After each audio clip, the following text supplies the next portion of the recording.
Dear students, today we want to discuss how to write literature review. First of all, we should see what does it mean and what are its types. Literature review means that you will compile material on that topic. When I say material, research material, my meaning is academic research material. For example, research papers, books, encyclopedias, dictionaries.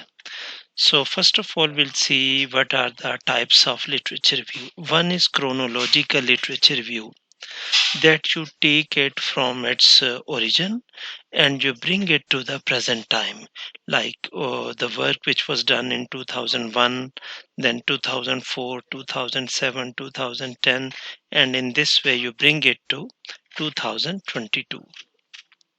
Thematic literature review, that you discuss different themes. Suppose there are 5, 6 key themes, and you give their headings, and you bring different research papers and books under those themes.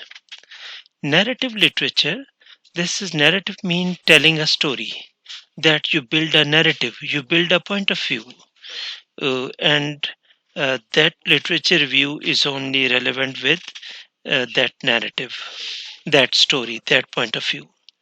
Argumentative literature review shows argument that you are stressing about some point and you want to support that point with the help of different books and research papers.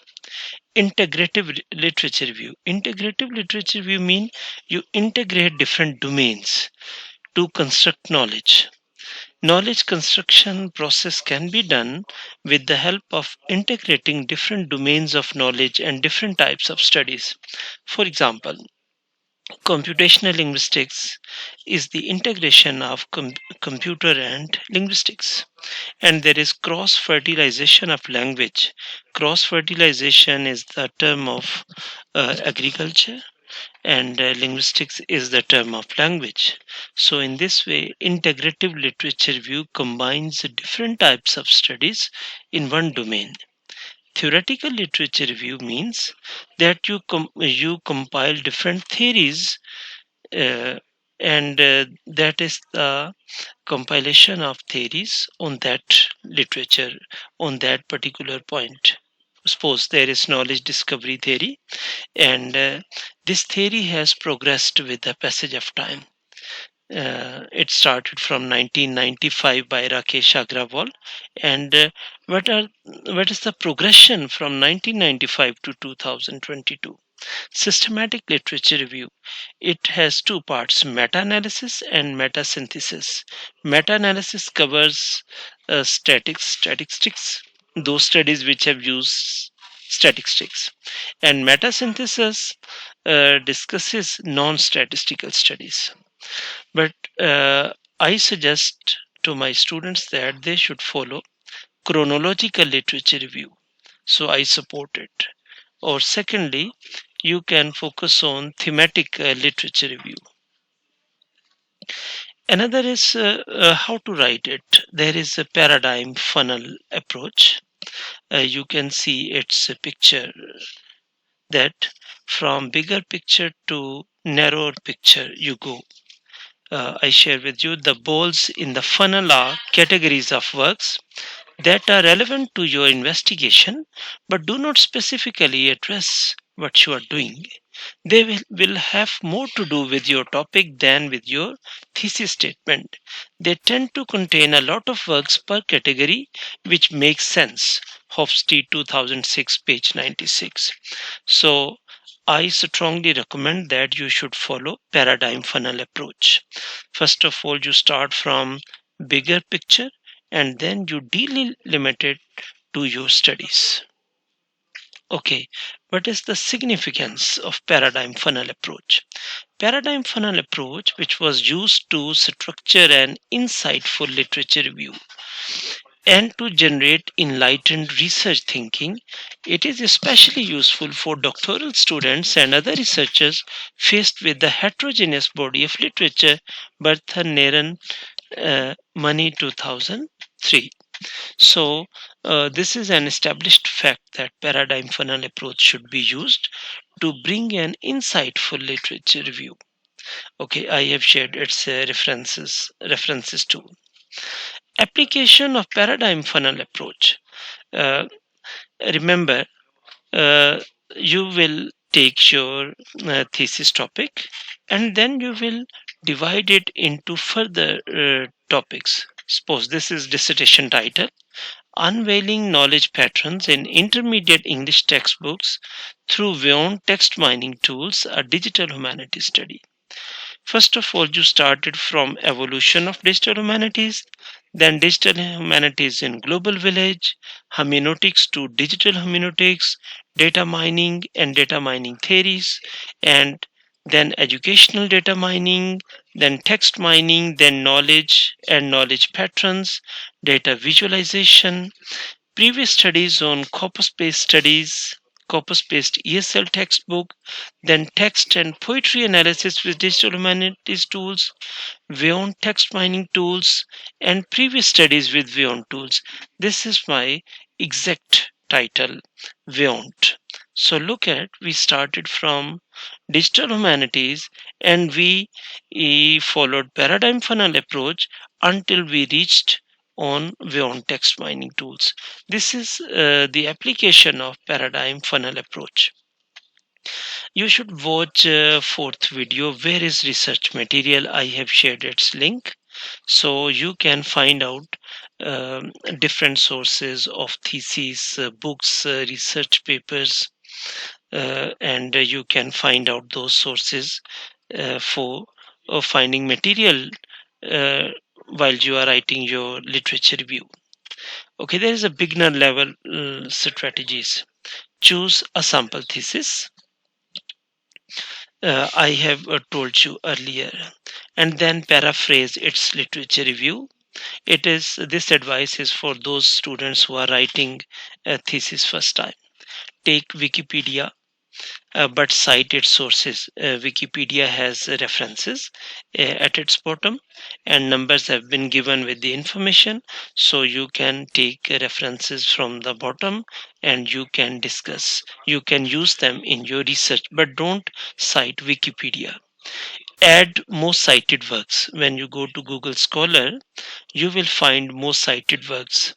Then after below the title there has been written that this work has been cited 5,000 times, 200 times, or 300 times. So you will find the most cited works. I consider all of you scholars, so I wish that you should behave scholarly. Split your title into parts. Compile literature on your each aspect of thesis title. Compile literature on your selected theory. You have selected a theory for analysis. You should compile literature on your theory too. That which research papers have used that theory. Make categories. Categorization is very important because it has a relationship with ontology, which is the part of philosophy. Cite at least 15 research papers if you are writing at master level. If you are writing at MPhil level, obviously you should cite 30 papers. If you are writing a PhD work, obviously you should cite more than 100 or more than 50 papers. Cite 3 most cited papers in the domain. Domain mean your subject. There are 3 most cited papers you must know. You should scroll down in Google Scholar and you must cite them in your work. Cite 3 most cited books in the domain. Cite 3 indigenous paper. If you are working in Pakistan, you should find out that who has done work in your domain in Pakistan, and so it will give indigenous coloring to your literature review. Cite Stanford and or other encyclopedia of that field. Like if you are working in linguistics or in stylistics, you will find encyclopedia of linguistics. Take papers from the publisher to which you want to send your paper. Suppose you want to publish your paper in Sage, Tyler, and Francis. So you should find out first of all those papers which have been produced and published by Sage or Tyler and Francis. Why am I advising you? Because when you send for publication, they see that have you read our previously published work or not. So your publication chances increase if you cite their work. And Google Scholar presents a heterogeneous type of work. So if you go to the site of Tyler and Francis or on the website of Sage, you can find out previous work in your domain. This advice is very valuable, and I have learned it after so many experiences. Some instructions always use past tense because you are referring to previous studies. You must follow paradigm funnel approach, give in-text citations and write full reference on the spot. Some students say, no, I will write my references in the end of the thesis. No, you cannot find out because finding a needle is easier, and finding those references after 1 month is impossible. So don't do this. Don't leave your table until you write your in-text citation and full references. Raise researcher's voice. This is very important. When you paraphrase something, some research work, or summarize the whole paper, raise researcher's voice. Discuss it and critique. Give your criticism. Find gaps, shortcomings, and relate it with your work. How your work will fill that gap, and write your research questions on the basis of the gaps. This is very, very important. You have found that there are different deficiencies in others' works. So, how will your work fill that gap? Uh, and you can find a video on research questions versus research question. Afterwards you would be able to write better research questions, and in the end of literature review you should write your research questions which must be based on the gaps. Thank you so much. If you have any question, please feel free to ask.